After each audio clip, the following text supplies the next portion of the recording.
Boa noite. Sejam bem-vindas, bem-vindos e bem-vindes.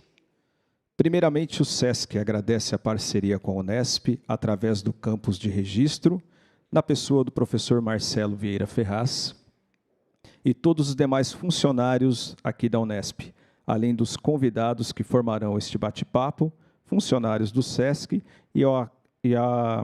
aos que aqui estão, de forma presencial e também de forma virtual. Há 100 anos, atrás do conjunto arquitetônico do KKKK, que é o Kaigai Kogyo Kabushiki Kaisha, a CIA de Desenvolvimento Ultramarina do Japão, entravam em funcionamento aqui em registro. Daquele início, com funções fabris, comerciais e administrativas, voltadas ao apoiar a colônia japonesa no Vale do Ribeira até os dias atuais. O prédio passou por diversas fases, ocupações e funções. Passou pelo processo de tombamento, patrimônio histórico e foi restaurado. Ao longo de todo esse período, muitas histórias foram sendo construídas em seu entorno. O SESC, por meio da unidade de registro, assumiu em 2016 e agora faz parte desse patrimônio histórico, tornando-o um centro cultural e esportivo, um lugar sem catracas, sem muros e aberto para toda a população. Hoje celebramos as histórias, afetos e as memórias vinculadas a esse prédio e ao território. Hoje estamos aqui de forma presencial pelo YouTube do SESC Registro e da TV Unesp. Acompanhe o SESC Registro nas redes sociais, Instagram, YouTube e Facebook. Lá vocês encontrarão diversas programações sobre temas culturais.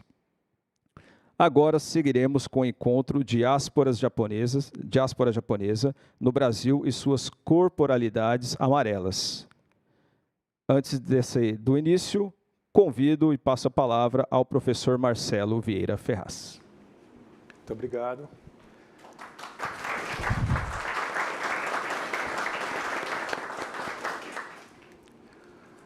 Boa noite. Sejam bem-vindos e bem-vindas. É com enorme satisfação que a Unesp de Registro, através da Comissão Permanente de Extensão Universitária e Cultura, CPEUC, e o Comitê de Ação Cultural, o CAC, recebe em suas dependências o SESC de Registro. É uma honra para a Unesp acolhê-los em nossa casa, para um evento cultural com a marca SESC. Atualmente, o SESC de Registro é sinônimo de cultura, lazer e qualidade de vida para todos os cidadãos do Vale do Ribeira. Para nós, unespianos, o encontro de hoje é muito especial, pois além de colocar a Unesp no calendário das comemorações do centenário do KKKK, marca a primeira parceria entre a Unesp e o SESC de Registro.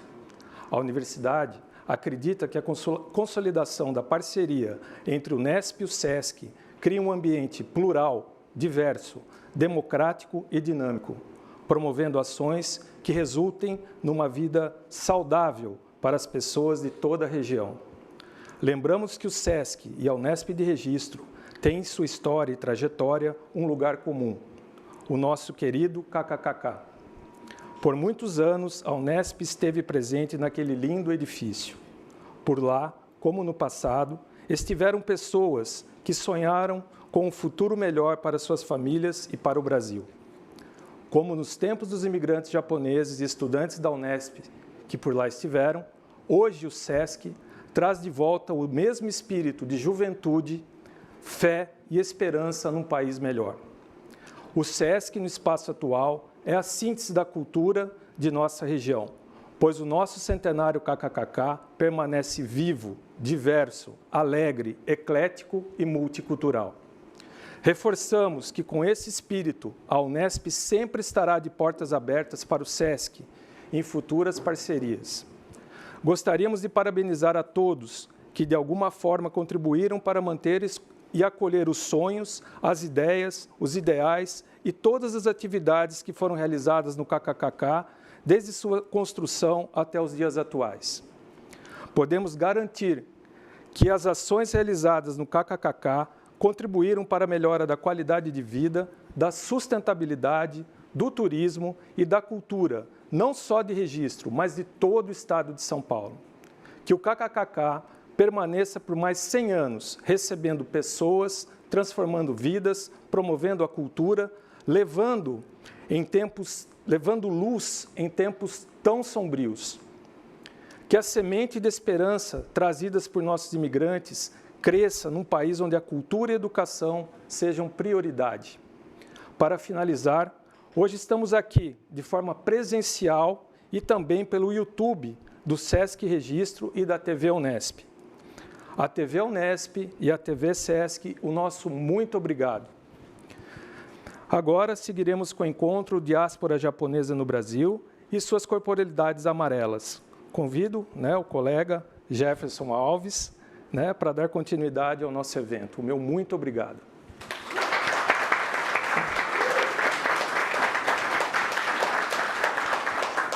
Nós que agradecemos, professor Marcelo, a todos da Unesp, em nome aí da nossa gerência e do Sesc também. Agora convido ao palco a mediadora Aline Yuri Hasegawa para dar início a este bate-papo.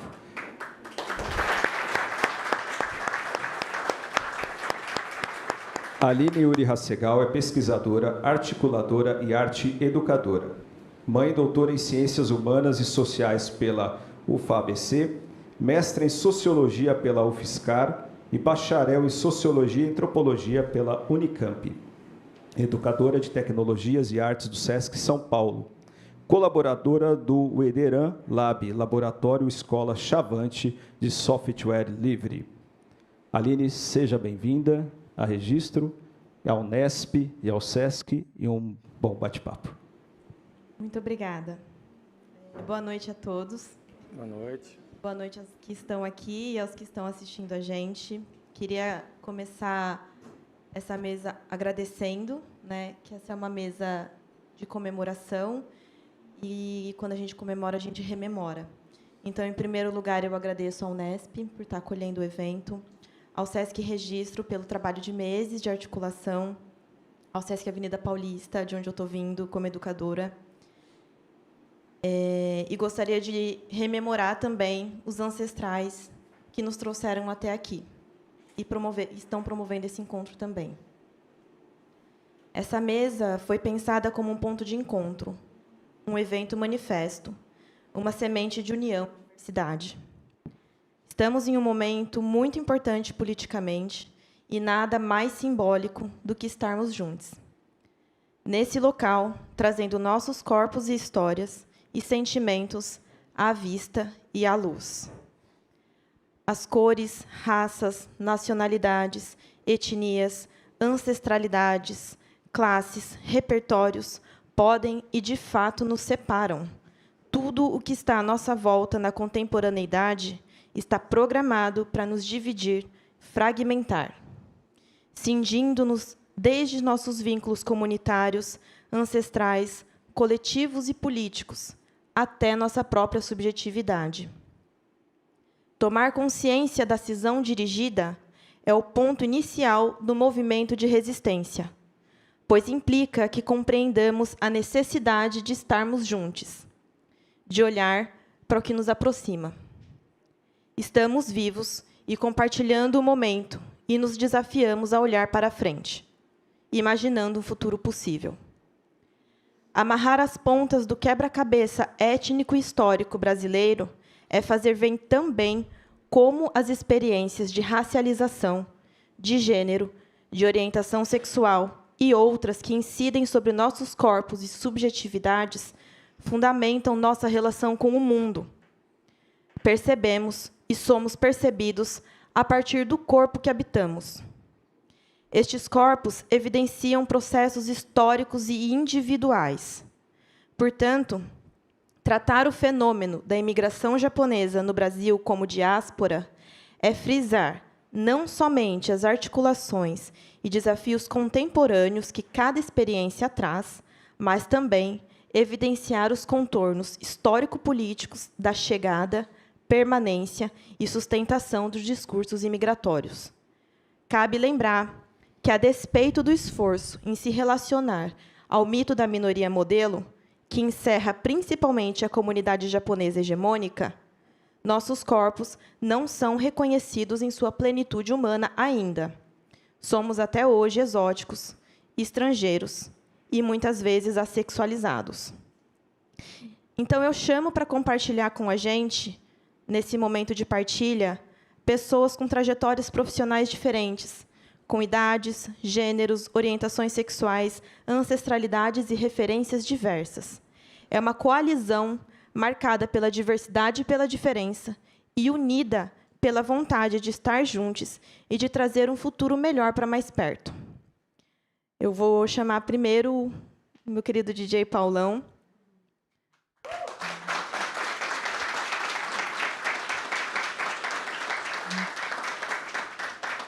O próprio nome já apresenta. DJ, radialista, pesquisador musical e curador de projetos culturais. Formado em Ciências Políticas pela Unicamp, onde começou a se interessar pela história da música brasileira. Foi curador de conteúdo para diversas instituições internacionais, como o Bronx Museum of Art. Também atuou com artistas nacionais e internacionais, foi um dos fundadores da Rádio Muda, foi premiado em 2006 pela Câmara Municipal de Campinas com diploma de mérito Zumbi dos Palmares pelo destaque na defesa e integração social dos membros da comunidade, bem como na difusão da cultura afro-brasileira. Hoje comanda Patuá Discos, loja de discos de vinil, que também é um espaço de difusão cultural. Faz projetos onde realiza projetos de história do Brasil através de discos de vinil e assina curadorias, sempre com o objetivo de difundir a cultura nacional. Também chamo aqui, para estar com a gente, a Bruna Aisso, atriz e apresentadora.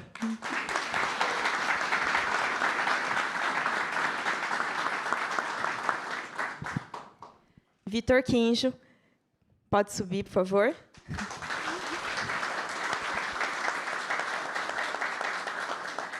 Compositor, pesquisador e produtor, indicado ao Prêmio da Música Brasileira como melhor cantor regional pelo seu disco Quinjo, autor do livro Quem São Mishimas, é doutor em Ciências Sociais pela Unicamp e pesquisador pós-doutor do Instituto de Estudos Avançados da Universidade de São Paulo.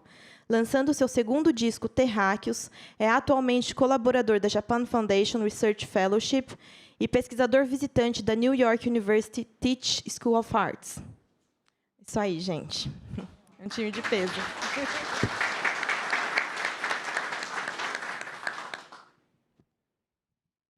Vamos lá, vamos começar. Em primeiro lugar, obrigado por todo mundo que compareceu, todos que estão também atentos aí nas redes sociais, né, nos portais, tanto do SESC quanto da Unesp. Muito legal, não sabia, na verdade, que esse foi um primeiro momento, né, de parceria entre esses dois elementos. Acho muito importante que a educação e a cultura andem juntos em tempos como esses. Ela falou quase tudo, né? Mas eu, não só por ser mais velho, mas também por ter uma distância maior entre as gerações, eu tenho talvez uma vivência um pouco diferente. A gente estava falando aqui, eu e a Bruna, o meu pai, ele tem quase a idade do avô dela. Assim, meu pai, se estivesse vivo, estaria hoje com 94 anos. Meu avô teria 132. Então, a relação que eu tive com não só, né, com a cultura, mas com a comunidade e com a história japonesa é um pouco diversa, na verdade, da que provavelmente você vai ouvir deles. Minha família, ela chega em alguns dos primeiros barcos, né? O do meu avô, a gente ainda não tem registro, mas com certeza foi um dos 5 primeiros barcos a chegar no Brasil, né? Eram barcos que comercializavam arroz e depois começaram a trazer imigrantes. E o da minha avó chamava Teikoku Maru, é de 1913, é o 7º navio a aportar aqui com passageiros. E eles tiveram... eu tenho muita... Naquela época, até pela família ter se estabelecido em zona rural, em ter esse contato assim que é breve e muito também por ter um contato com o português que foi acontecendo, né? Quando meus avós vieram, eles com certeza não tinham essa familiaridade com a língua. Muito desse momento ele nos foi passado pela tradição oral. Mesmo para pesquisar essa palestra de hoje, eu descobri informações novas, né? Então, é algo que é realmente difícil. Por exemplo, todas as datas de nascimento, por exemplo, elas divergem das datas de registro, porque quando você ficava na zona rural, era um tempo diferente do nascimento para que você fosse. Na época também não tinha aquela necessidade tão grande da documentação, e isso surgia com o tempo, né? E nessa pesquisa, assim, inclusive numa pesquisa da minha família que eu tenho feito nos últimos anos, quando eu tinha contato com os meus tios, hoje só uma tia é viva, eram 7, só que eram 9. Então, você acaba falando, mas quem é essa pessoa? Tipo, você tem um registro muito difuso da sua própria história, né? E aí, essa busca, essa mesa redonda, inclusive, ela vem brilhantar essa busca, porque é o momento de externar essas descobertas e essa realidade que se viveu na época.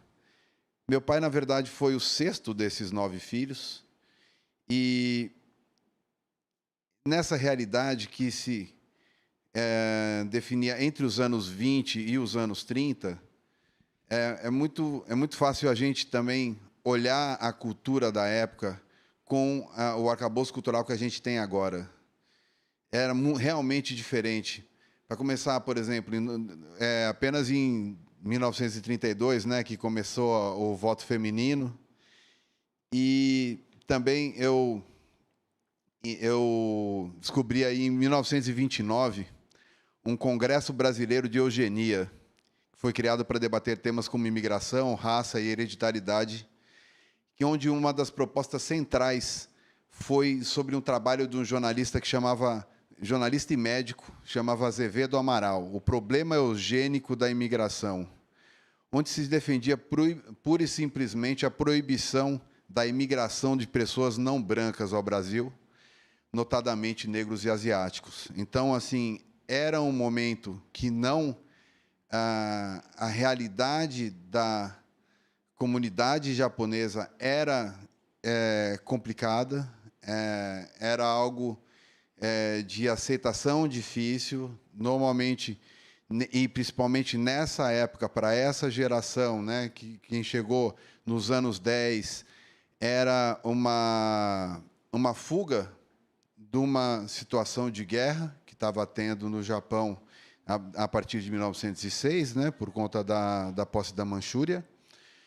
E guerra é guerra, né? Sempre cria necessidades, cria fome, e isso foi algo que deu uma agilizada nesse processo de busca de novos lugares. Já havia esse comércio de arroz entre esses barcos e o Brasil. Quando se falou, é uma terra enorme, aquele em se plantando tudo dá, e o pessoal falou, bicho, terra, tem um monte de terra, então, né, então vamos lá. E foi algo que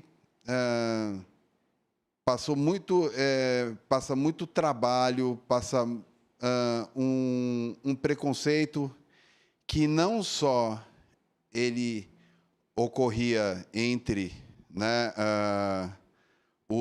as pessoas que estavam ali na terra. Minha família, ela se estabeleceu em Mariporã, que é perto de São Paulo, né, São Paulo capital.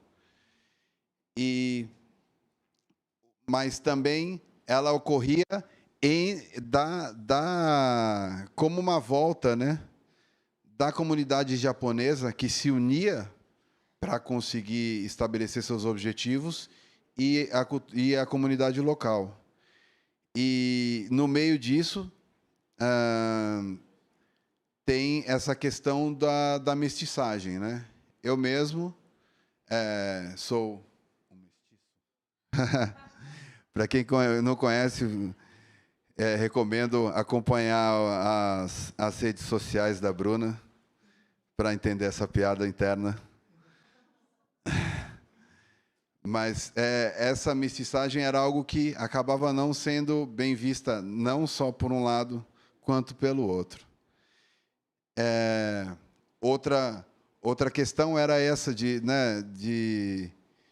a questão de gênero mesmo das mulheres era bem mais complicada. Hoje você tem conquistas, né? Tem muito ainda a trilhar, mas, sem dúvida, quando a gente está comparando com um século atrás, você tem uma gama de conquistas que, na época, era realmente complicado, tinha um histórico, inclusive, de violência, né?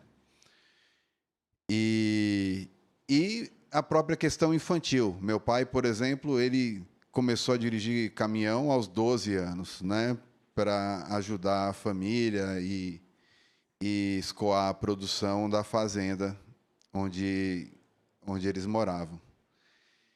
E, nesse contexto, a família vai se desenvolvendo, vai criando a nova geração, né? Da onde eu nasço vários anos depois. Eu sou dos anos 70, nasci em São Paulo. E essa diferença, havia um contato com essa história rural, havia, inclusive, uma relação com a comunidade japonesa, que se dava nos festejos, nos ondokais, nos rituais em geral, mas que ela se dava de uma maneira complicada de um lado a outro, né? Tanto ainda com um certo receio da comunidade da cidade, que não tinha também tanto acesso, né, tanto apreço pelas conquistas que a comunidade japonesa conquistou, tanto pela própria comunidade japonesa, que de fato conquistou isso com muito trabalho, mas tinha uma situação de preconceito que era intrínseca a essa unidade, né, da comunidade. E nisso eu nasço, filha de um Nisei, né, com uma descendente de portugueses, de espanhóis, que pelos meus traços dá para ver que não são só portugueses e espanhóis, temos outras misturas envolvidas. E eu sou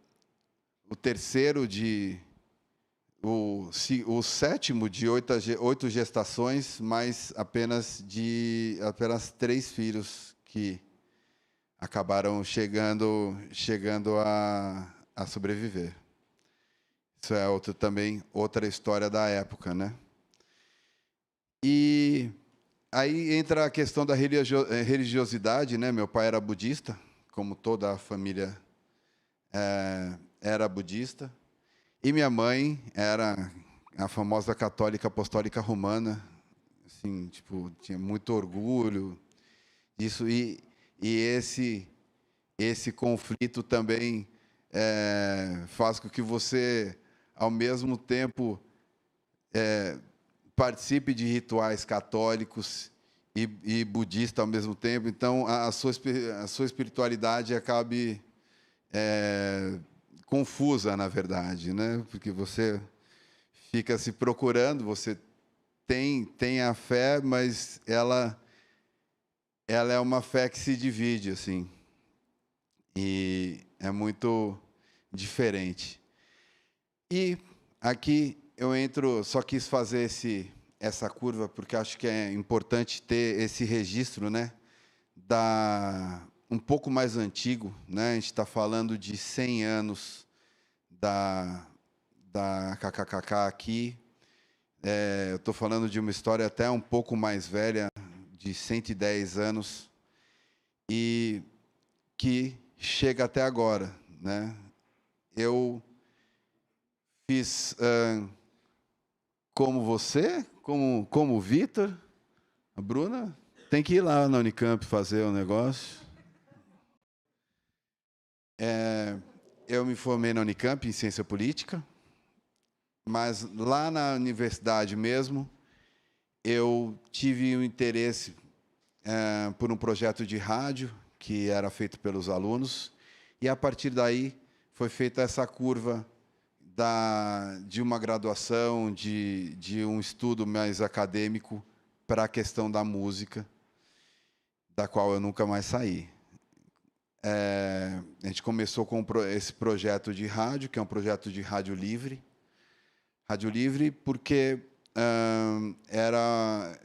difere um pouco da College Radio, porque a gente pesquisava e julgou que, pelos documentos, pelos acordos que eram firmados pelo Brasil, do que o Brasil era signatário, a gente e pela cláusula pétrea número 5, né, da Constituição, a gente, sem fins lucrativos, não precisava de licença para exercer a função da rádio. E começamos um projeto muito interessante, que chegou a ser o maior do mundo em vários quesitos, assim, em número de pessoas que assistia, em em potência, em alcance. E a partir daí isso me fez, né, na rádio eram programas individuais, então eram 7 dias, mais de 60 programas. Então a gente tinha uma divisão, uma pesquisa musical que a gente dividia uns com os outros, que era uma coisa de tempo de internet, só que antes da internet. Sim, as pessoas ficavam impressionadas, falavam: bicho, mas da onde você tirou isso? Tipo, sei lá, em 95 o cara foi para Kosovo, no auge da guerra da Iugoslávia, e pegou a trilha de um filme, inclusive um filme muito interessante, chama-se Underground, Mentiras de Guerra. E aí ele traz e todo mundo sai copiando CDs, e aí de repente fala: putz, eu chegava em São Paulo e as pessoas: meu, da onde você tira isso? E era essa pesquisa que a gente fazia no dia a dia, que a gente dividia entre muitas pessoas de muitos lugares diferentes, né? A Unicamp, tanto como imagino que a Unesp seja, tem esse polo de recepção de várias localidades, com várias culturas diferentes, e a gente se unia pela música nesse projeto da rádio. E, a partir daí, eu comecei a fazer a discotecagem, em 1995, e comecei, né, misturando, mas logo me defini pela música brasileira, nas suas vertentes mais diversas, assim, começando com coisas mais conhecidas e se aprofundando na pesquisa. Até agora são 21 turnês que eu fiz entre Europa e Oceania, com essa missão, digamos assim, de divulgar, não só de divulgar a música brasileira, que é algo que eles realmente gostam, mas de ser um brasileiro a fazer isso, né? Eu gravei, por exemplo, uma coletânea de música brasileira em 2013, que foi a primeira coletânea que era assinada por um brasileiro. Tipo, já tinham várias coletâneas, mas todas elas traziam um ponto de vista do estrangeiro sobre a nossa cultura. E qual não foi a surpresa de saber que foi um sucesso, assim, tipo, as pessoas perceberam, né, você imagina pela venda, assim, mas sem dúvida perceberam a diferença da pesquisa, né? A ideia era trazer também um pouco da cultura samba rock, que é uma coisa muito própria do Brasil, em particular do Sudeste e de grandes cidades assim do Sudeste e do Sul, e trazer isso para o mundo, né? As pessoas, não, mas e aí? Samba rock é uma mistura de samba com rock? Não. Samba rock é uma relação musical que se dava nas periferias das grandes cidades, por comunidades negras, que começou a ocorrer a partir dos anos 50 por conta de um aprimoramento técnico, né, que é a vinda do hi-fi, da alta fidelidade, a questão das válvulas. Isso permitiu com que pessoas com menor poder aquisitivo pudessem fazer os sistemas de som. E aí começaram festas, primeiro nos quintais das casas, porque os grandes clubes das cidades não permitiam a contratação por negros dos seus salões. E depois, de meados para fins dos anos 60, explodiu de uma maneira assim, viral, assim, se tornou um grande hit, que é algo que, se você for acompanhar, é algo que ocorre em São Paulo, no Rio, e no Rio ele vai andando e se torna o que o baile funk é hoje.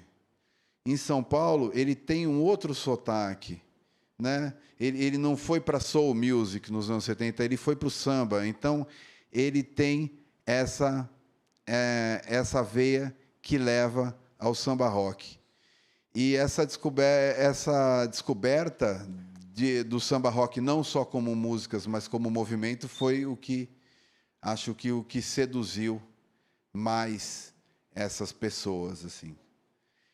E eu tenho esse apreço muito grande pela cultura negra. Eu sou, de certa forma, desde a infância, criado no meio dessa cultura, e, ao mesmo tempo, trago em mim essa criação, né, nipônica, que sempre me marcou, sempre me trouxe. Ultimamente, ela volta com muita força, assim, com muitos questionamentos dentro de mim. Ela fala, inclusive, acho que a tradução disso é o meu kimono, assim, é um kimono com panos africanos. Eu acho que explica muita coisa.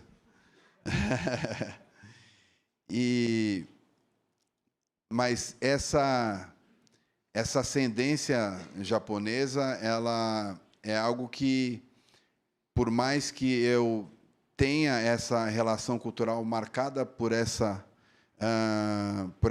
influência da cultura negra, é algo que me fala muito alto, é algo que eu respeito muito, e é algo que, nesses, né, 100 anos, mais de 100 anos, é algo que guia minha família, é algo que a gente traz no rosto, né? E como a Aline falou, assim, é algo que até certo ponto, não é contemplado na sua totalidade. É algo que, muitas vezes, tem a coisa... E isso eu vivi em vários momentos, tanto com preconceito de falar, pô, quem é esse japonês cabeludo que está querendo ouvir música negra, querendo tocar música negra? Quanto na situação, eu vou tocar em grandes festivais na Europa e fala, bicho, mas ele é brasileiro? É uma boa pergunta, porque assim, eu toquei uma vez na Nova Zelândia e assim, acho que o povo que me parece fisicamente mais comigo talvez seja o Maori mesmo. Que as pessoas, inclusive, vinham conversar, puxavam conversa, falando, então, não dá. Mas essa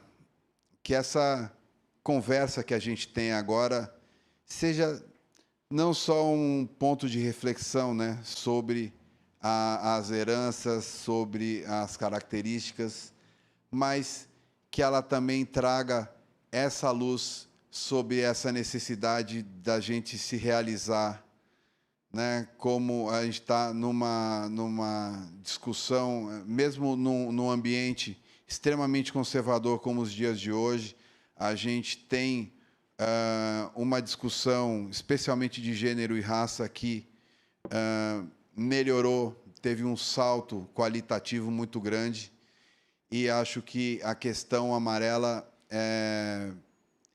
ela tem que ser contemplada de uma maneira nessa discussão. Enfim, é isso.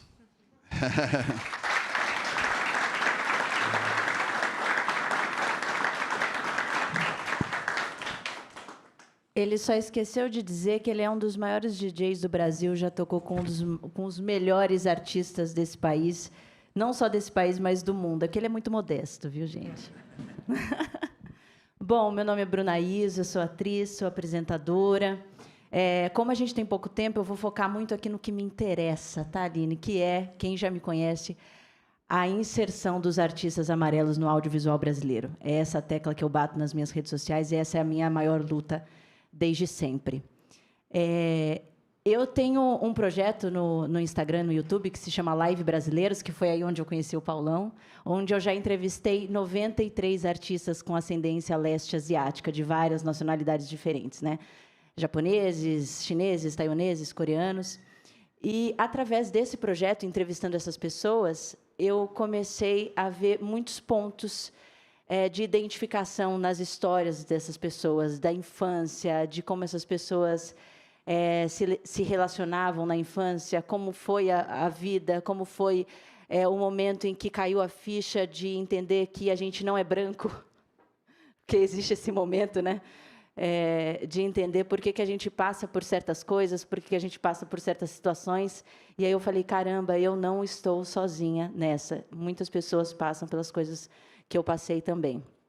E aí, só para contar uma historinha rápida assim, do teste que eu fiz para a novela, não sei se alguém acompanhou aqui a novela Bom Sucesso que eu fiz, é a faixa das 7, né? Acho que essa hora está todo mundo voltando para casa, ninguém assiste novela essa hora.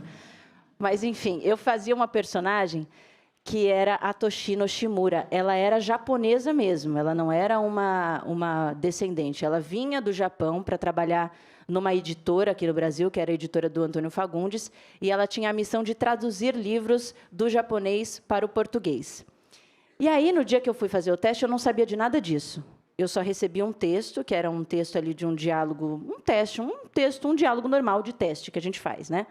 E aí eu decorei o texto e fui lá fazer. Quando eu terminei de fazer o teste, o diretor virou para mim e falou assim, você faz agora, então, o mesmo texto com sotaque? E aí, gente, eu juro para vocês, por tudo que é mais sagrado, eu falei, sotaque é nordestino? Ou é do sul? Não caiu minha ficha na hora. Juro para vocês. Ele falou, não, com sotaque de japonês. Eu falei, Porque, assim, Eu não tive contato com os meus avós japoneses, porque eles faleceram muito cedo. Eu tive muito mais contato com a família da minha mãe, que é uma família toda nordestina, do sertão da Bahia, de Oliveira dos Brejinhos. Não sei se alguém aqui conhece. Eu estive lá recentemente, inclusive. E isso assim, sempre foi uma coisa que não foi... Eu me olho no espelho, às vezes, e eu falo assim, será? Será que tem alguma coisa de japonês aqui, gente? E, por outro lado, também muitas pessoas me olham e falam assim, nossa, você é muito japonesa. Eu poderia dizer tranquilamente que você veio do Japão. E tem outras pessoas que olham para mim e falam, nossa, mas você tem descendência japonesa? Não parece. Então, assim, a gente fica naquele limbo de não saber para onde a gente vai, da onde a gente veio, em que lugar que a gente pertence. Né? É muito louco. E aí ele falou assim, é para você fazer com sotaque japonês. Aí eu falei, ah, tá. E aí, assim, gente, eu nem lembro o que eu fiz, eu inventei uma coisa na minha cabeça, eu fiz do jeito que eu achava que era. E, assim, deu certo, porque eu passei, e, assim, não sei, eu acho que fiz alguma coisa parecida. Depois eu fui estudar, lógico, eles botaram lá eu para fazer aula de japonês, de prosódia, de fonoaudióloga, para aprender não aprender a já falar japonês, porque ninguém aprende em 1 mês, 2 meses. Mas para aprender a falar com o sotaque correto, aprender os trejeitos, a postura de uma mulher japonesa, enfim. E aí fui lá e fiz. E aí, passada essa oportunidade da novela, muita coisa mudou na minha vida, porque com essa projeção eu consegui alcançar mais pessoas. E aí que surgiu o Projeto Brasileiros e tudo mais. E aí eu queria saber de vocês aqui, eu sei que tem alguns aqui descendentes, né? Mas assim, para os não descendentes, eu queria perguntar se vocês têm ideia do porquê, qual é a razão da gente não estar nas produções brasileiras audiovisuais. Por que quando vocês ligam a televisão, vocês não veem um ator asiático lá? Vocês têm algum palpite? Alguma ideia?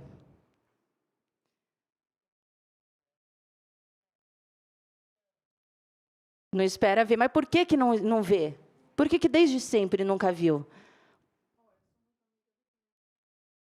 Quem Kaneko-san?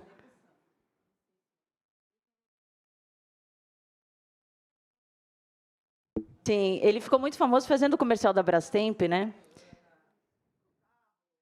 Ele fez tudo. Ken Kaneko, ele foi um cara que abriu caminhos para a gente.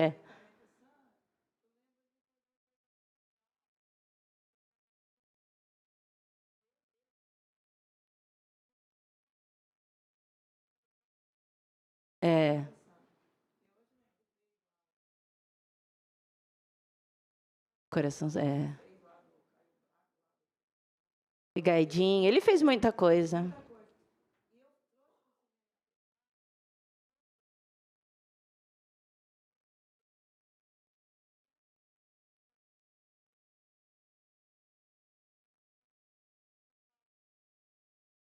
Inclusive, Kaneko-san está no projeto da Live Brasileiros, tem uma entrevista lá com ele.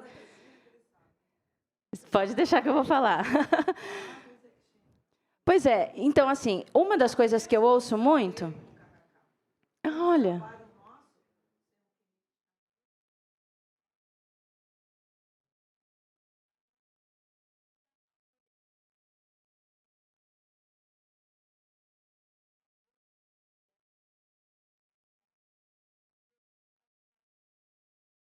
Olha, incrível. Obrigada.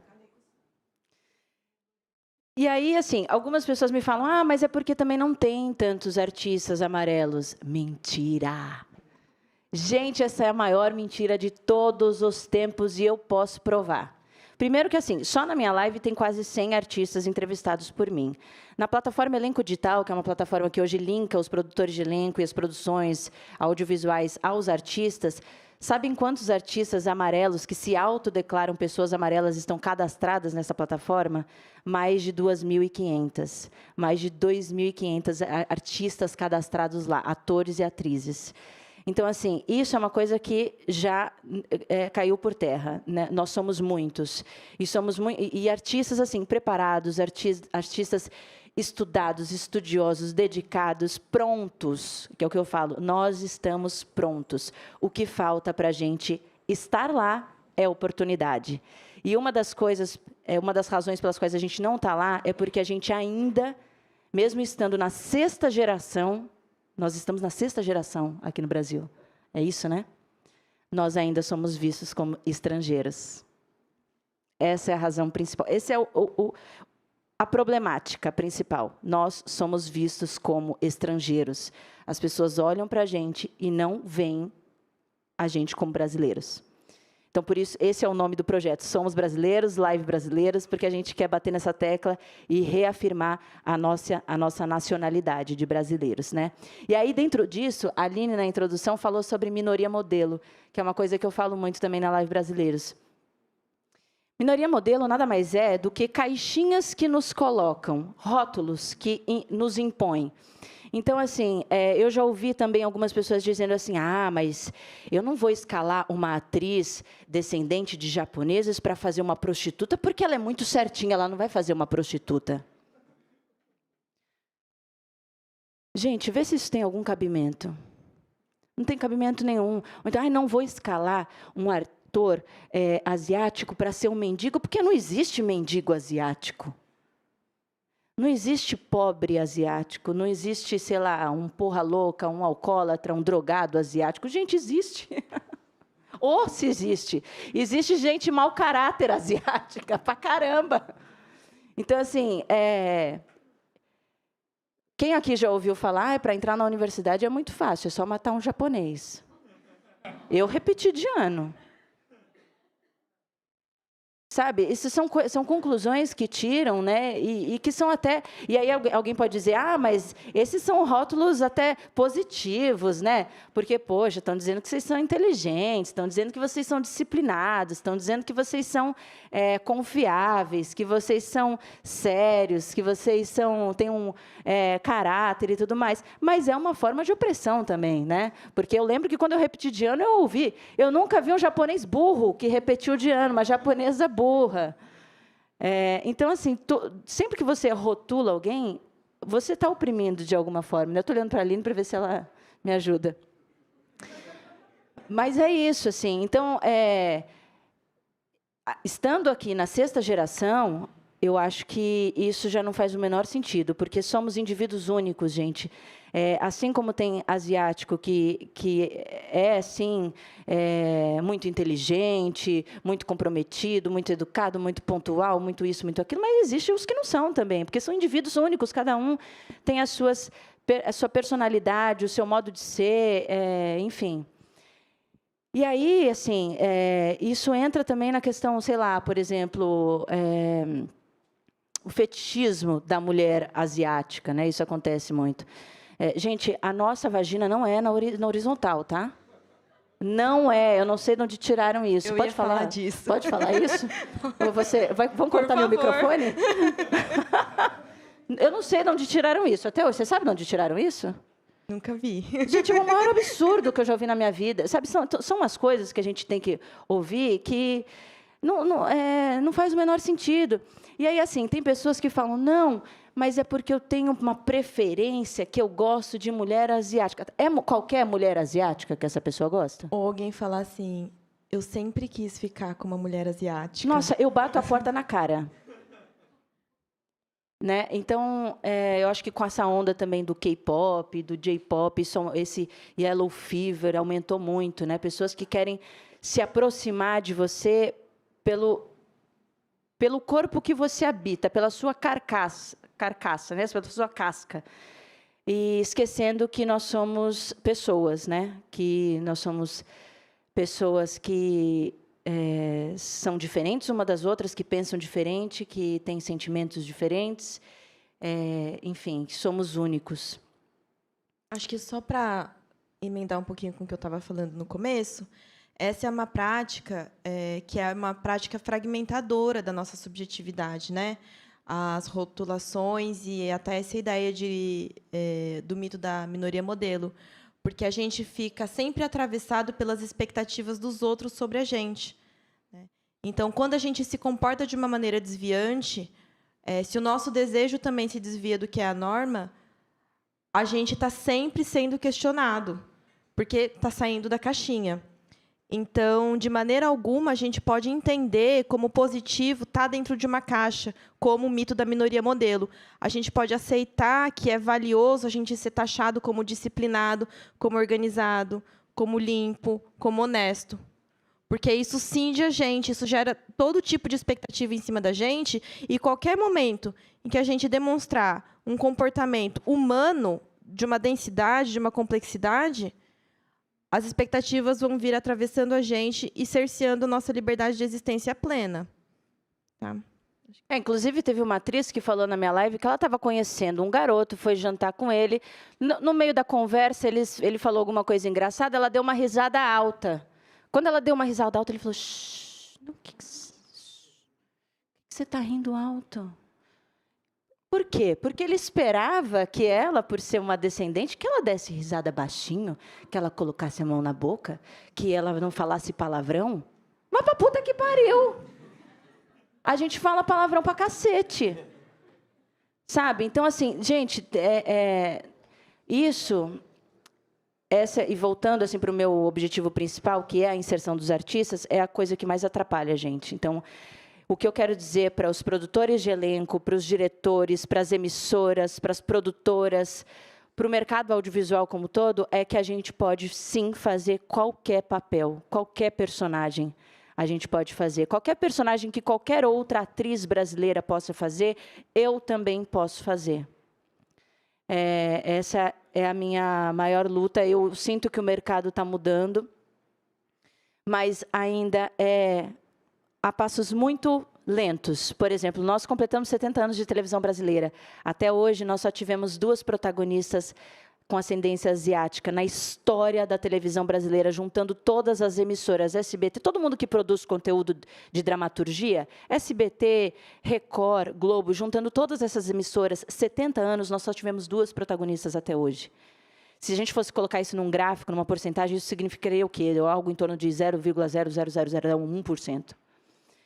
O que é um absurdo, porque nós somos muitos aqui no Brasil, nós somos muitos em São Paulo e no Rio de Janeiro, onde as novelas normalmente se passam, né? Então, assim, não faz sentido nenhum a gente não estar lá.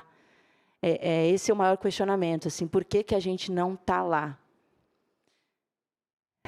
É isso. Obrigada, Bruna.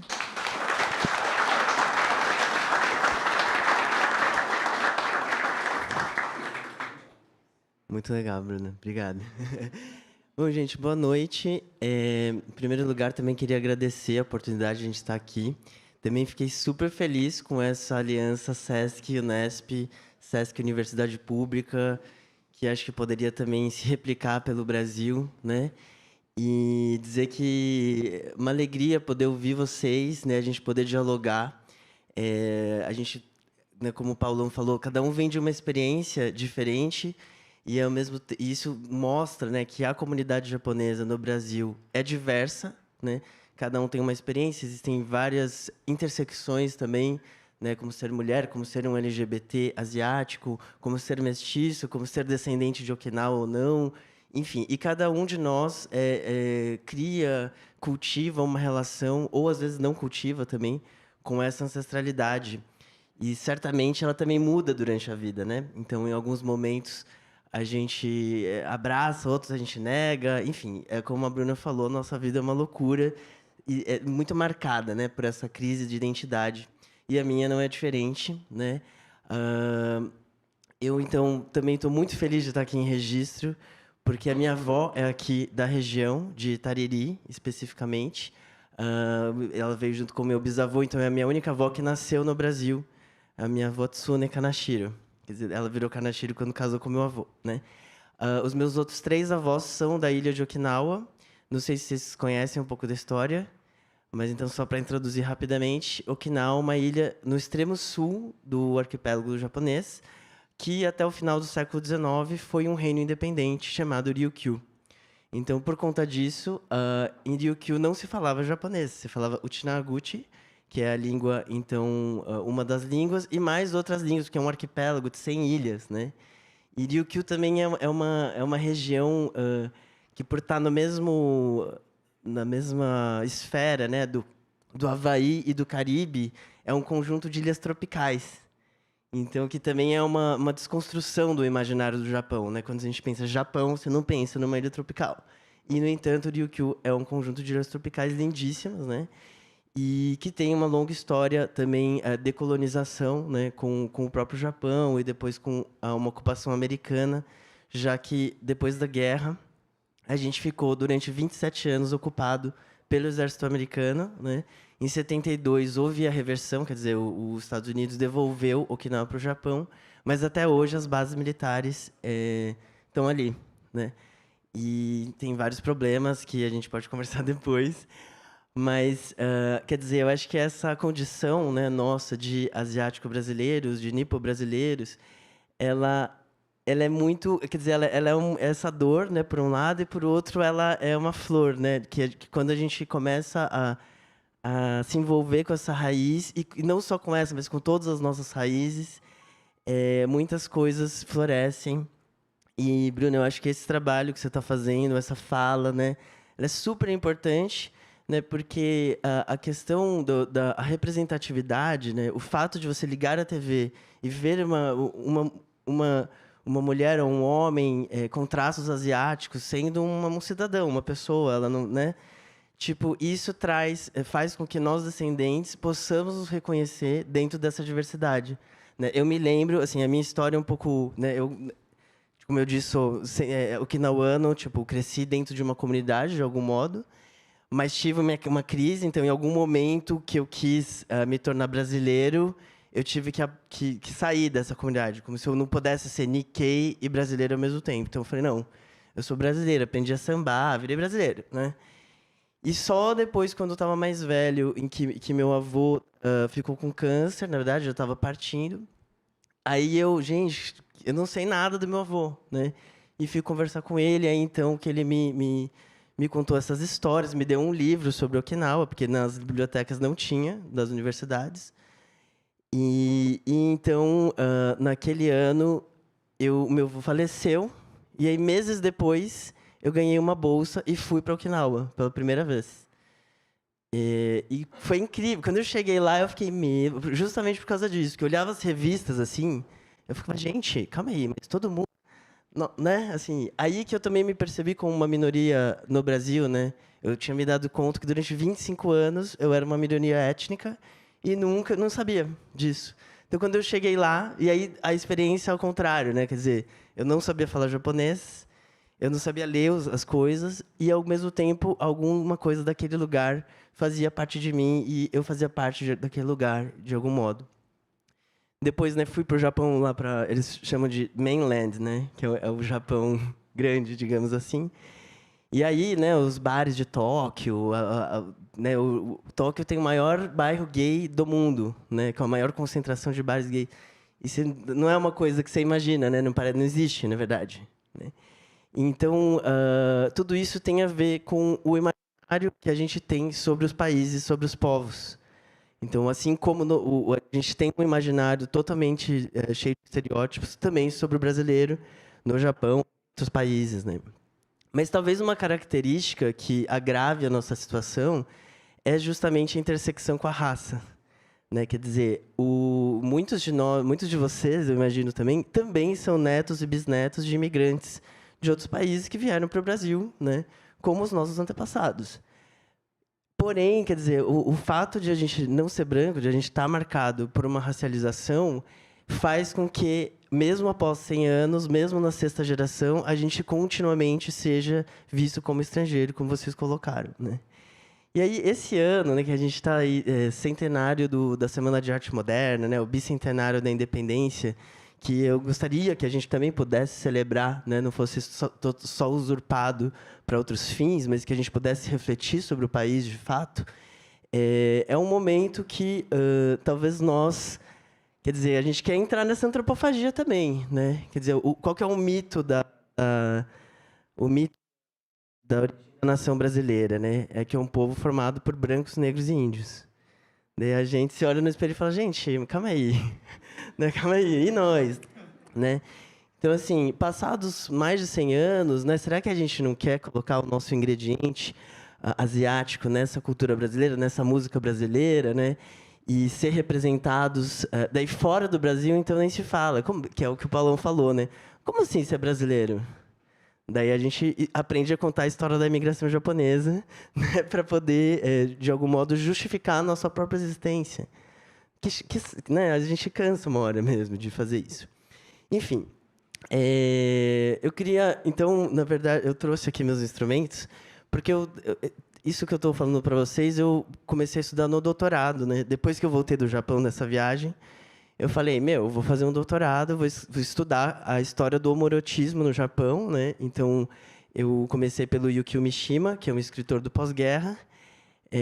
Não vou entrar nesse detalhe, mas é muito interessante também, é uma história muito diferente das histórias da sexualidade no Ocidente.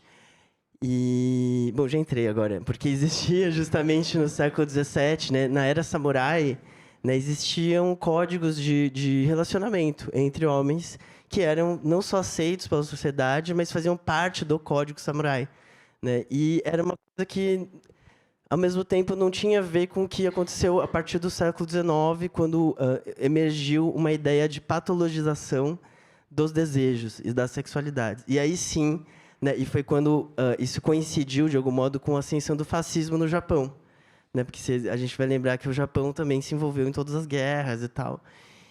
E aí, nesse momento, sim, é que o homoerotismo foi proibido lá. E o Japão entrou nesse trágico caminho que o levou às guerras e levou à bomba atômica e a tudo aquilo que a gente conhece também, né? Enfim, mas depois dessa história, ao falar sobre a minha identidade, eu percebi que eu precisava ir lá na minha infância, né? E a minha infância foi música, foi canto, né? Eu sempre cantei desde criança e eu comecei a cantar na comunidade japonesa, né? Então eu cantava em japonês. Não sei se aqui em Registro tem os kaikans, os taikais, né? Foi essa a minha iniciação na música. Então eu comecei a pensar assim, gente, mas como que eu vou falar sobre a minha identidade se eu não cantar? Né? Sendo que eu cantava em japonês, eu não entendia a língua e mesmo assim eu cantava porque eu amava aquilo, né? J-pop, enka, né? Então, no meu doutorado, eu defendi a tese e depois peguei o meu violão e falei, agora eu vou cantar, porque essa é a minha identidade, né? Então, hoje eu queria apresentar para vocês, começar, na verdade, com uma canção... Vou mudar de microfone aqui, 1 minuto. Uma canção do meu primeiro disco, chama Permissão. A canção chama Permissão, o disco chama Kinjo. Podem procurar no Spotify, tá? Quem quiser. E esse aqui é o Yotsudake, que eu herdei da minha avó, dessa minha avó daqui de Registro, que faleceu no ano passado. E ele se chama Yotsudake e ele é usado na música de Ryukyu, na dança, na verdade.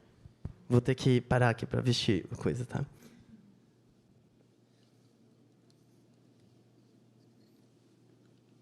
Mas o ritmo que vocês vão ouvir... Opa, alô, fechou. Vou falar aqui. Alô, alô. Alô, pronto. O ritmo que eu vou tocar é o Boi do Maranhão. Na verdade, que também foi quando eu passei a me encontrar, né, com as festas do Boi do Maranhão, lá em São Paulo. Eu passei a me perguntar sobre as raízes e também fui atrás das minhas provas. Tudo bem? Tá tudo certo aqui?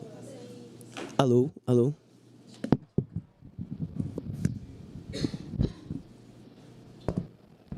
Graças. E aqui faz hold. Alô, pronto, perfeito. Tá chegando aí?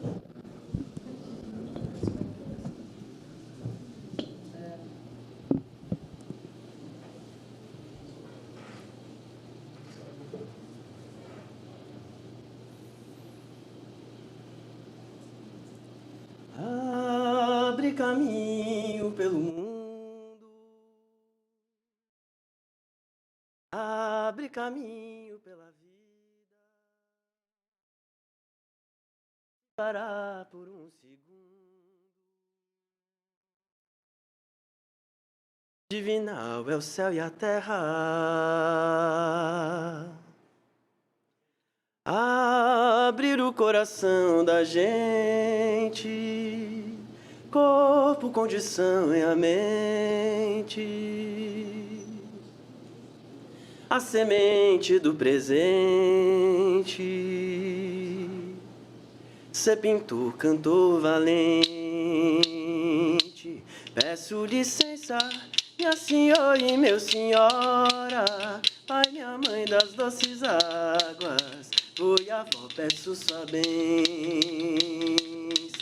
Eu vim de longe, vim de um reino do passado, pra plantar feijão, quiabo, milho, couve, amor e amora. Abre caminho pelo mundo, abre caminho pela vida. Se para por um segundo, divinal é o céu e a terra. Abrir o coração da gente, corpo, condição e a mente, a semente do presente. Cê pintou, cantou valente.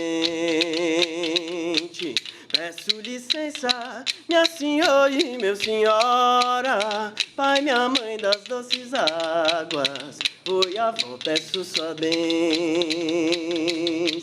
Eu vim de longe, vim de um reino do passado, pra plantar feijão, quiabo, milho, couve, amor e amora.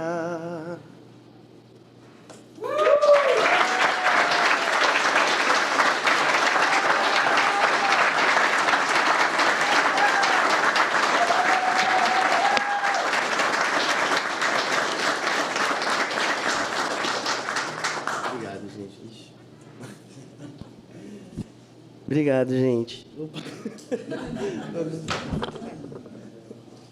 Obrigado, gente. Agora sim. Obrigado, gente. Pois é, né? O canto, também dentro da cultura okinawana, por exemplo, que é uma cultura que não tinha escrita, né? Então, como muitas culturas orais, né? E a cultura okinawana, né, os povos de Ryukyu foram recentemente, em 2008, reconhecidos como povos indígenas do Japão e da Ásia, né? E isso mexeu muito comigo, quando eu falei, nossa, tem isso ainda, né? E a nossa cultura, ela é muito oral. Então, os cantos, as canções, elas são fundamentais, né? O conhecimento, ele não está somente nos livros, né? Ele está também nas formas expressivas, em como, na nossa voz. O Paulão falou da oralidade, né? Também, quer dizer, uma geração ensina para outra os cantos, e aquele ensinamento vai se repetindo, né? E às vezes inovado, né? A nossa função também é criar novas canções. Afinal, nossos tempos também estão bem complicados, né? E por meio da música, por meio da arte, a gente pode, quem sabe, expressar um pouco dessa angústia que a gente está sentindo. Imagino que todos nós, né? O Brasil está angustiado, com razão, né? E por meio das artes, por meio do encontro, por meio da ciência, a gente possa, né? A Aline começou falando disso, né? De estarmos juntos. Gente, a gente passou 2 anos isolados, né? Assim, qual é a consequência desse isolamento na nossa subjetividade, nos nossos corpos, em como a gente vai viver a partir de agora? Então, eu acho muito importante a gente estar aqui reunidos, falando sobre a nossa ancestralidade, ao mesmo tempo sobre a nossa brasilidade, né? As teorias contemporâneas sobre identidade, elas estão mostrando que as identidades, elas não são excludentes, né? Então, no século XX, ou você é japonês ou você é brasileiro, né? Ou você é gay ou você é hétero, ou você ou você é homem ou você é mulher, né? Esses binarismos, eles foram sendo questionados tanto pela própria realidade, que as pessoas não passaram a não mais caber dentro desses rótulos, talvez nunca couberam, né? Mas começaram assim a surgir, digamos assim, contra esses rótulos. Como as teorias, né? A gente está aqui na Unesp, quer dizer, as ciências, né? A reflexão científica, a pesquisa científica, ela tem a beleza, né? E o mérito de refletir, pensar sobre a realidade com um certo método, né? Com pares, né? Então, quer dizer, a gente tem uma descoberta e isso é dividido com outros professores, outros pesquisadores, que vão avaliar, que vão fazer as suas ponderações, né? E, a partir daí, que o conhecimento ele vai, de algum modo, evoluindo, né? E as teorias contemporâneas sobre identidade, aconteceu isso nos últimos 50 anos, talvez. Mais recentemente, então, se descobriu isso. Não é uma coisa ou outra, né? Nós somos múltiplos. né? Quando eu estou aqui falando com vocês sobre esse assunto, é totalmente diferente de quando eu estou, por exemplo, em Okinawa, né? Em que aí como eu apareço é Brasil, ou quando eu estou no Japão, ou quando eu estou nos Estados Unidos, a gente estava falando, né? Quer dizer, essa experiência asiática, ela é também transnacional, né? Então, assim, existem nipo-brasileiros, existem também nipo-argentinos, nipo-peruanos, nipo-americanos, né? Então, por isso que eu falei que assim, essa dor, essa marca da diferença, ela se torna também a possibilidade de se conectar, né, com essas pessoas do mundo inteiro também, de um modo muito interessante, sabe? Enfim, a gente, né, Paulo? A gente ficou querendo, sonhando, talvez a gente está derrubando as sementes agora, tá, gente? Que é a próxima vez que a gente vier com o show, com a discotecagem do Paulão, né, uma festinha. Imagina, gente, agora é o after, vamos para a festinha ali na beira do Rio Ribeira. Ó, na beira do Rio Ribeira, é um ótimo nome também para esse projeto. Enfim, então, só para finalizar, eu estou falando do Rio Ribeira também, porque a minha reflexão sobre identidade, então, depois de toda essa jornada, ela foi chegar nas águas, justamente, né? Porque eu percebi que nós temos as nossas diferenças, nossas identidades, mas talvez dentro de nós, né, o que nós somos feitos de água, né? O nome do meu disco novo chama Terráqueos, né, que significa feitos de terra e água. Então, talvez a gente precise, nesse momento, ser mais dialético, né? Ser mais complexo no pensamento, no sentido de que a gente é muitas coisas ao mesmo tempo. Então, a gente é diferente, mas, ao mesmo tempo, a gente é igual, a gente é feito de água. E as águas são o nosso grande espelho, né? Quando a gente olha para os rios, para os mares, para as chuvas e tudo isso, e lembrando, né, que a gente tem águas, rios dentro da gente também. Enfim, acho que é bom, sabe, a gente se lembrar dessa conexão que a gente tem entre nós, porque só a partir dessa comunhão, dessa conexão, a gente vai ter chance de realmente derrotar o pensamento fascista, derrotar essa divisão, né, que tentam impor de quem merece viver e de quem não merece viver. Né? Todos nós que estamos aqui na Terra, somos filhos dessa Terra, merecemos viver, e assim como os rios, mares e montanhas e árvores e florestas, que a gente ama, né? Bom, então, para finalizar, eu queria cantar mais uma canção. Esse é o santinho do meu avô, né? Agora, né? Minha avó e meu avô. Esse aqui, para quem não conhece, é o sanchin. É um instrumento de Okinawa, san significa 3 e shin significa corda, né? Antigamente era feito aqui de couro de cobra, hoje em dia é vegan. Agora enfim, é sintético, né? E a canção que eu vou cantar, para a gente finalizar aqui minha fala, é O Lugar Comum, de João Donato e Gilberto Gil, e que está no meu segundo disco, Terráqueos, que também está no Spotify, e no YouTube, no Instagram e tudo isso.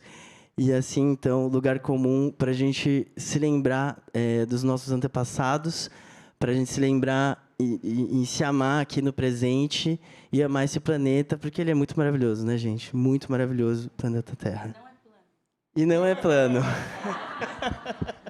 Só para não esquecer.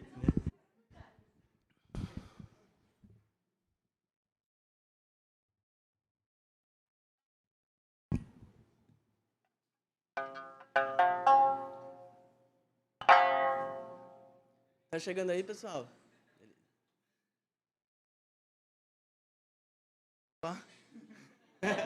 É pro after, hein?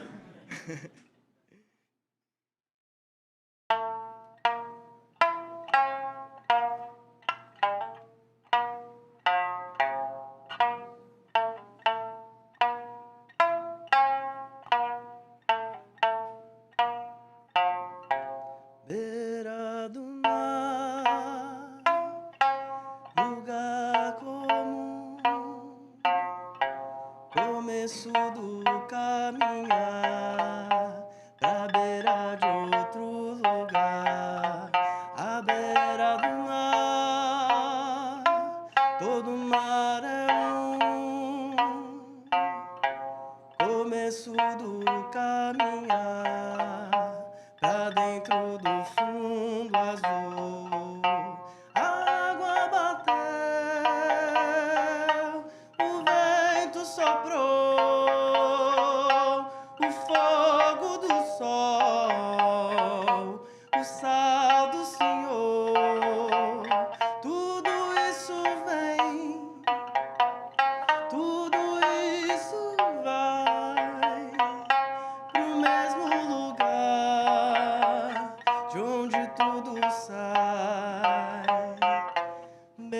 beira-do-mar, lugar comum, começo do caminhar pra dentro do fundo azul. A água bateu, o vento soprou, o fogo do sol, o sal do Senhor. Tudo isso vem, tudo isso vai pro mesmo lugar de onde tudo sai, beira do mar, lugar comum, começo do caminhar pra dentro do fundo azul, começo do caminhar pra dentro do fundo azul.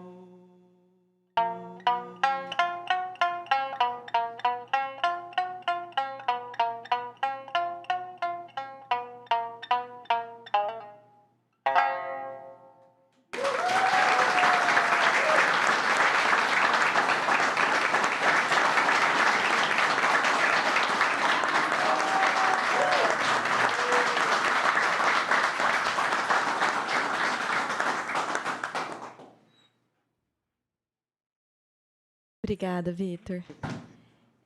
Acho que a gente tem um tempinho para dúvidas, desabafos, compartilhamentos. Alguém quer falar alguma coisa?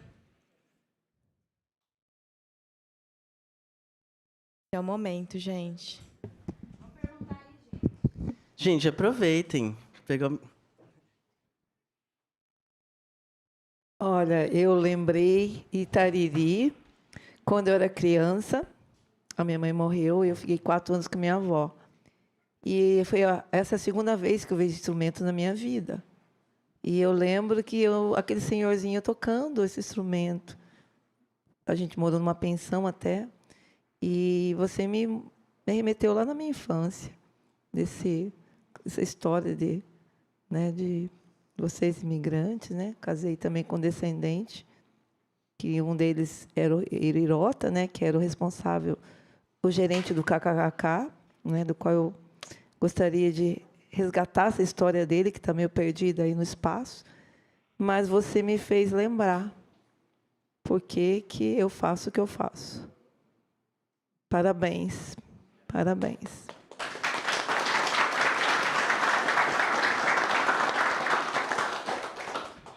Boa noite.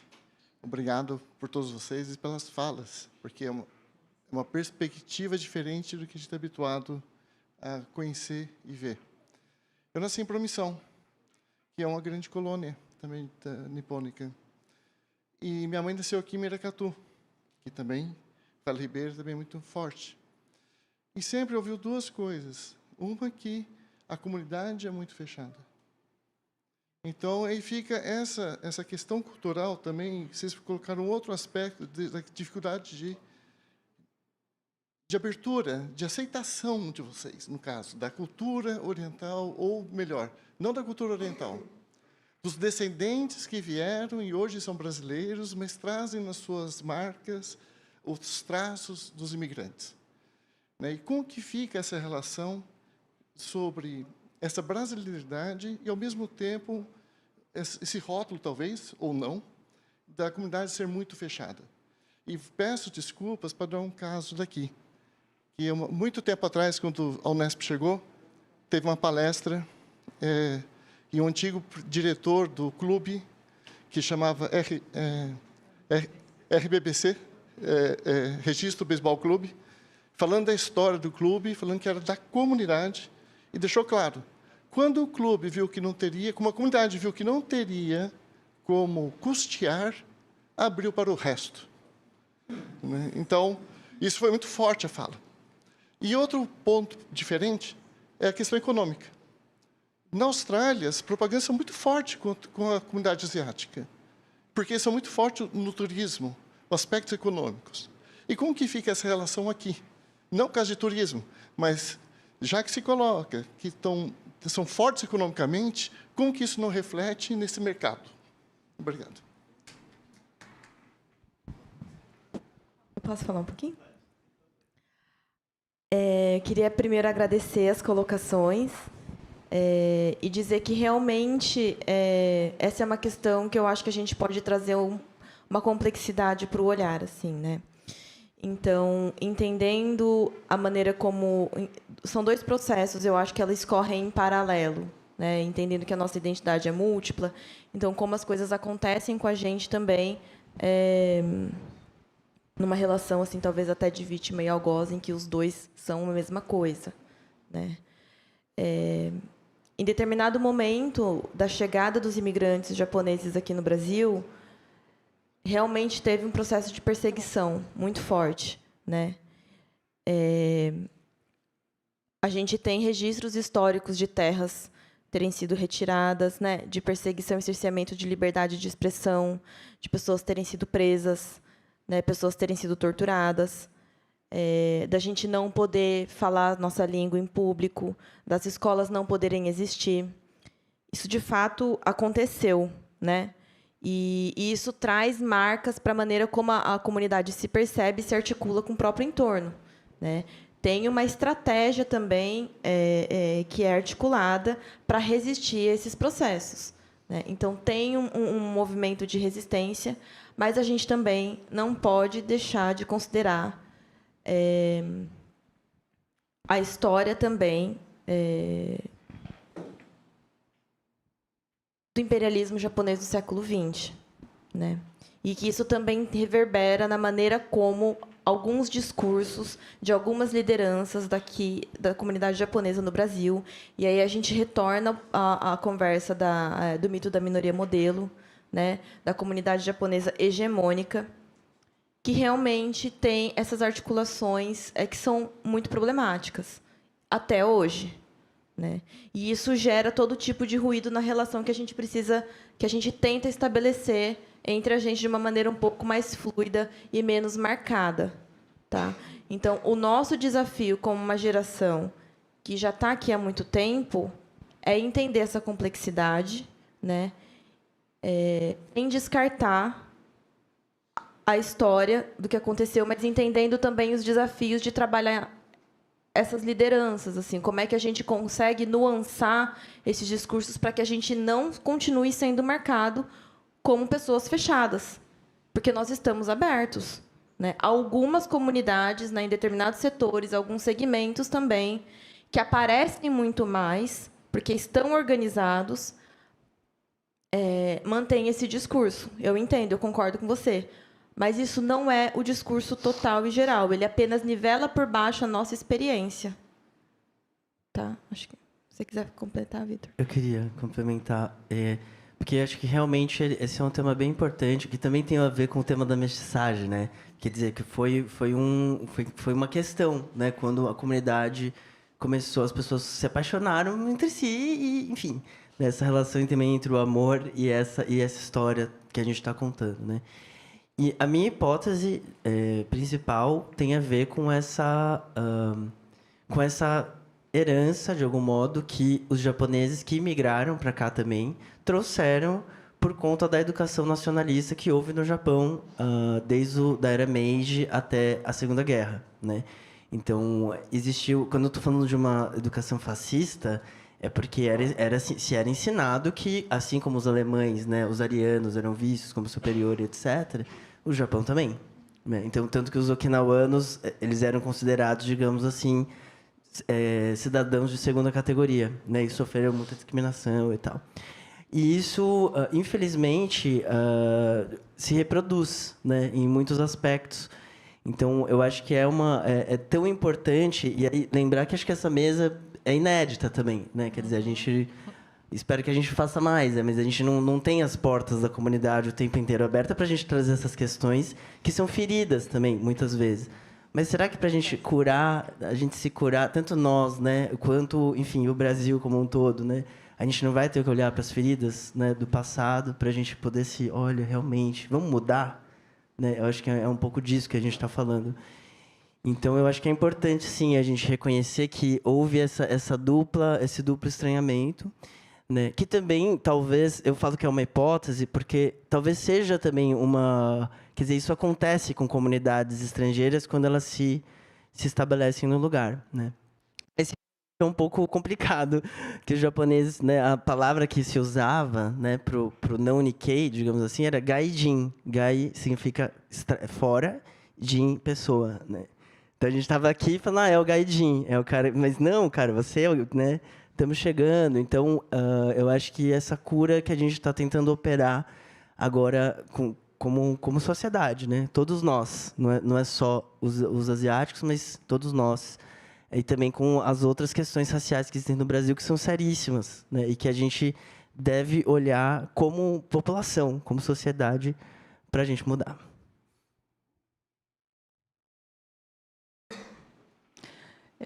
Eu estava formulando uma pergunta sobre a música, mas eu vou só fazer um ponto com relação à questão do RBBC, que foi esse clube. Eu ouvi dizer também que foi uma estratégia dos japoneses conseguirem mantendo a comunidade. Então, não podia mais usar a Associação dos Japoneses, ou, enfim, aqui rolava a questão do perigo amarelo, que era, né, da década de 30 e tudo mais. Então, eles se organizaram e falaram, vamos alterar um nome para o Registro Baseball Clube, para poder continuar, enquanto comunidade, inserindo, né, não japoneses dentro para preservar. Afinal, rolou toda essa história de banir os japoneses dessa região, porque está muito próximo do litoral e tudo mais. Então, foi uma estratégia de sobreviver enquanto comunidade, entre aspas, camuflando o nome da comunidade como R, né? Tem isso. Mas a questão da música era a percepção de como essa música, no Sanshin, ela faz um match assim, de uma maneira tão incrível que eu me emocionei. Eu falei, caramba, que trem é esse? Muito obrigada pela oportunidade de perceber isso tudo dessa forma tão sublime. Parabéns. Obrigado. É isso, né? Primeiro, né, nossa vida, a música, tudo isso que a gente tem, né, como humanos, né, a gente tem se autocriticado tanto, né, com razão, porque o mundo podia estar tão melhor, mas ao mesmo tempo a gente é capaz de fazer coisas tão incríveis, né? E acho que é importante a gente estar sempre nessa caminhada. E agradeço, né, também o comentário, que eu acho que é isso. Por isso que o estar juntos tem a ver com isso, né? Porque a gente vai batendo, um bate a bola para o outro e a gente vai cercando um objeto que é complexo, que ele tem vários lados mesmo, né? Então, se só tem uma fala sobre esse tema, tá, anota, né? Mas quando a gente coloca, tem isso, mas tem aquilo, olha, eu ouvi dizer... Tal, e aí pronto, daí a gente sai com uma leitura complexa sobre essa questão. Então, muito obrigado pelo comentário, pela reflexão. E essa ideia dos anos 30, né, tem tudo a ver com aquela questão que eu falei da eugenia na época, que é essa... E também com algo que eu falei com a Aline fora dos microfones aqui, que era essa questão dos japoneses que chegavam, eles não estarem em lugares privilegiados de terra, eles estarem cada vez mais longe, né? E de uma maneira geral, cada vez mais menos quistos, né? E trazendo a outra questão também, quando você se organiza em uma comunidade um pouco mais fechada, você tem essa criação do imaginário interno, como tem a criação do imaginário, né, sobre essa comunidade, assim, porque quando você pensa sobre si, seja você a pior pessoa possível, você não é o vilão da sua própria história. Você é um estuprador, mas pô, você passou por maus tratos durante a infância, você teve alguma coisa que levou você a fazer isso. Você normalmente não é o vilão da sua própria história. E quando você trabalha o imaginário, é essa coisa, pô, a gente está aqui trabalhando, se esforçando, né? Não quer o mal de ninguém. E acaba criando, se a gente é tranquilo, está bem, então talvez o problema seja com os outros. E dos outros, pô, se eles estão fechados, talvez eles, sabe, essa questão do problema é complicado, né? E só para finalizar, essa questão da gente conversar sobre isso, ela é fundamental, né? O Roland Barthes, ele falava no livro que quando você fala, você já passou por 2 filtros, você sentiu, do seu sentimento, você levou para a cabeça e pensou, do seu pensamento, você falou. Quantas coisas você sentiu e não pensou? Quantas coisas você pensou e não falou? A gente falar e vocês falarem, a gente criar esse canal de conversar sobre essas coisas, com certeza, não diria uma saída, mas é um sustentáculo para a gente criar uma condição melhor.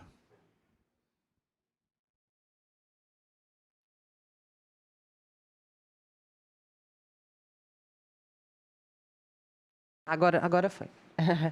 Boa noite. Eu sou Daniela, trabalho no SESC em São Paulo.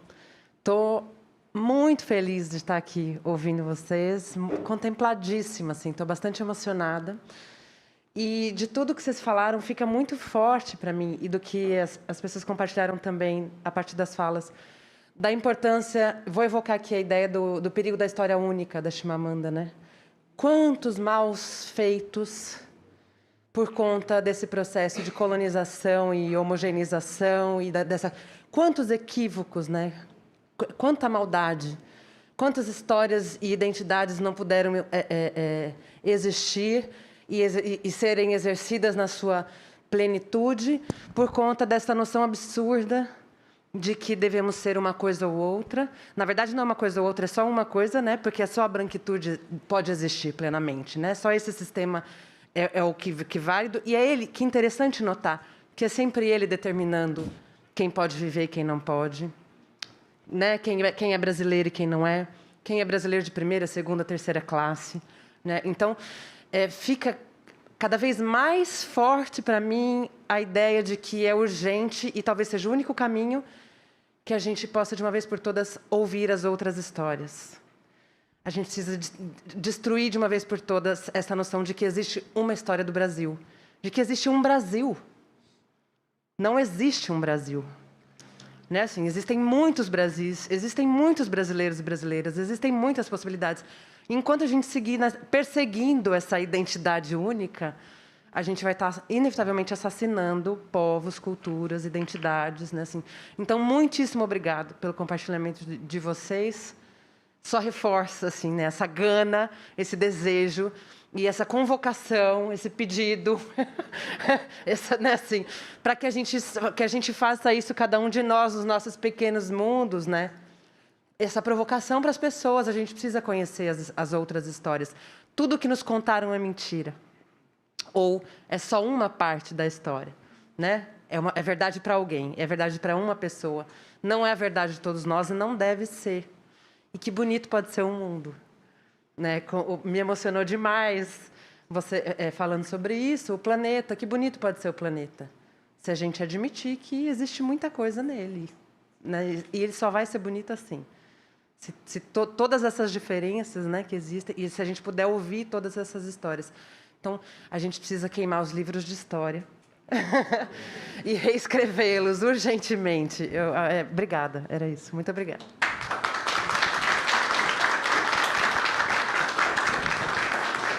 Eu queria agradecer e encerrar com essa fala. Muito obrigada. E dizer que, para a gente, também foi uma honra estar aqui. O SESC São Paulo e a Unesp agradecem. Boa noite.